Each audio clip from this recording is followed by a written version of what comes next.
летнего сезона не за горами. Поэтому я решил, что мы должны посетить все места, в которых не успели побывать этим летом. А водная станция – это особенное место, которое напоминает мне детство. Здесь так здорово. На самом деле.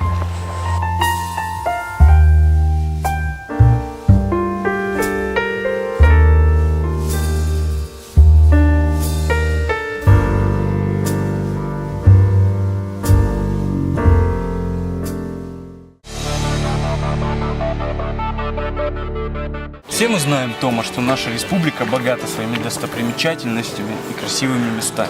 Но одно из самых красивейших мест в мире, Тома, это Медограбинские водопады. Именно туда этнокультурная группа Арвайден собирается отправиться 31 августа. Арвайден? Да. Ты знаешь, что они же организовывают ежегодную экологическую акцию «Оберегай» в эту пятницу вблизи Кизельдойского ГЭС. Кстати, в этом году она отмечает 80-летие. Артем, еще одно культовое место нашего города – Старая набережная. Здесь особенно здорово проводить летние вечера. Кстати, здесь недалеко, в парке, есть кинотеатр на открытом воздухе «Ракушка». Там 30 августа пройдет фильм «Мужчина с гарантией», а 31-го «Форсаж 5». 28 августа в кинотеатрах нашего города мистический триллер «Избавь нас от лукавого».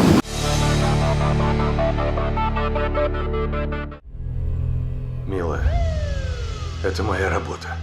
Я понимаю, как она важна для тебя. Но позволь себе расслабиться хотя бы дома. Привет, папочка. Я люблю тебя и очень скучаю. Я пришел к офицеру Сарчи. Я знаю многих священников, ты на них не похожа. А я знаю много копов, и ты типичный представитель. Я каждую ночь копаюсь в дерьме. Я видел много ужасных вещей. Но всему есть человеческое объяснение. Значит, вы не видели зла.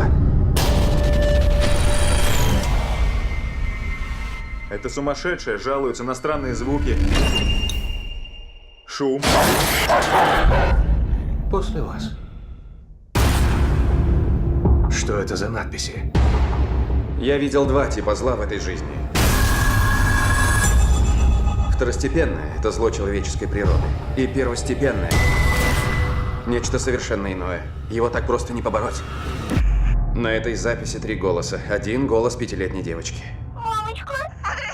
В каждой культуре, в каждой религии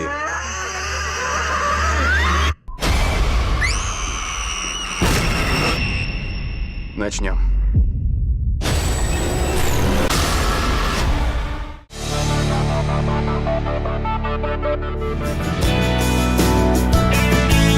Артем, в это воскресенье в Апи-кафе будут играть «Мафию» с нашим другом, известным певцом Русланом Кабалонти. Ой, он такой веселый. Отличное настроение обеспечено. А еще, Тома, в эту пятницу в Infinity будет выступать также наши друзья, группа Wild Honey.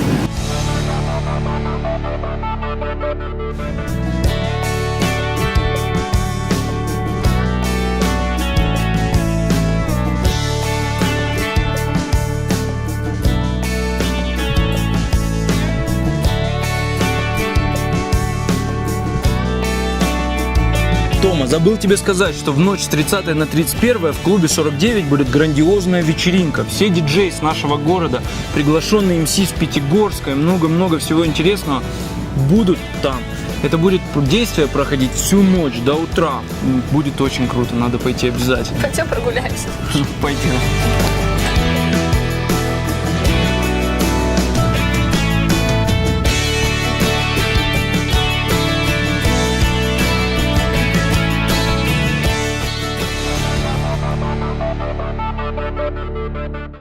Сегодня у нас в гостях замечательный парень, один из лучших диджеев нашего города, диджей Немец. Привет, Роман. Здравствуйте, Роман. Здравствуйте, видеоафиша, Осетия ТВ. Спасибо, что пришли. А теперь скажите, пожалуйста, нам так. Почему диджей Немец?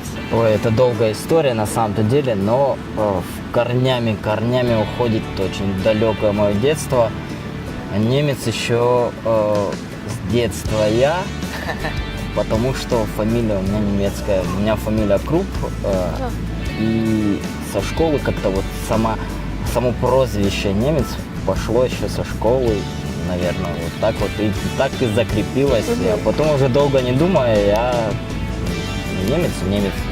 Ну, еще вот аббревиатура появилась, диджей немец. И вот так вот. Роман, расскажите, какими знаниями, навыками нужно обладать, чтобы стать диджеем? Ну, во-первых, слух. Слух именно музыкальный, именно... Но вы знаете, как я скажу, сейчас уже слух для меня ушел на второй план, но он как бы уже как само собой. Сейчас просто техника, именно умение и знание своего дела. В принципе, все. А как вообще, как вы пришли в эту профессию, как научились играть, или вас кто-то обучил? Возможно, есть у нас здесь какая-то школа диджеев или академия. Давнишняя тоже история. Мой хороший друг Вова Газаев, просто как-то мы сидели, а он занимался этим пораньше и показал мне парочку финтов, что ли, ну вот, владения с диджеем пультом, и после этого как-то меня это заинтересовало, и я начал сам потихонечку вникать в это, и прошло полгода, прошел год, и я уже как-то более-менее встал на ноги и начал заниматься уже более профессионально этим делом. Как вы относитесь к своей музыке, как к работе, или это все-таки ваше хобби? Последний год-два это уже стало работой. Это стало работой, но можно сказать, что это не основная работа.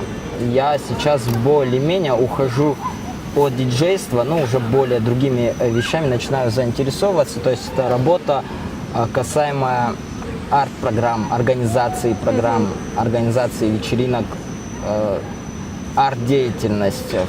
Смотрите, со стороны обывателя, да, диджей все время работает с ноутбуком. Как различить, играет ли он вживую или просто ставит плейлист?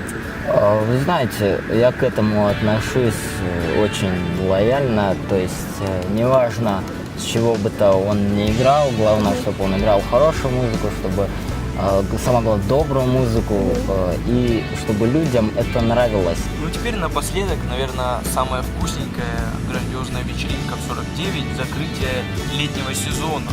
Приглашенные гости, много всего интересного. Расскажите об этом поподробнее, уж очень нам это интересно и зрителям тоже.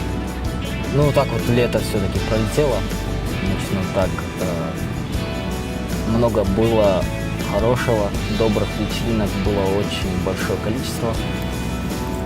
Но все-таки подошло лето к концу, и в конце лета так получилось, так решили мои родители, так решила природа, что у меня день рождения.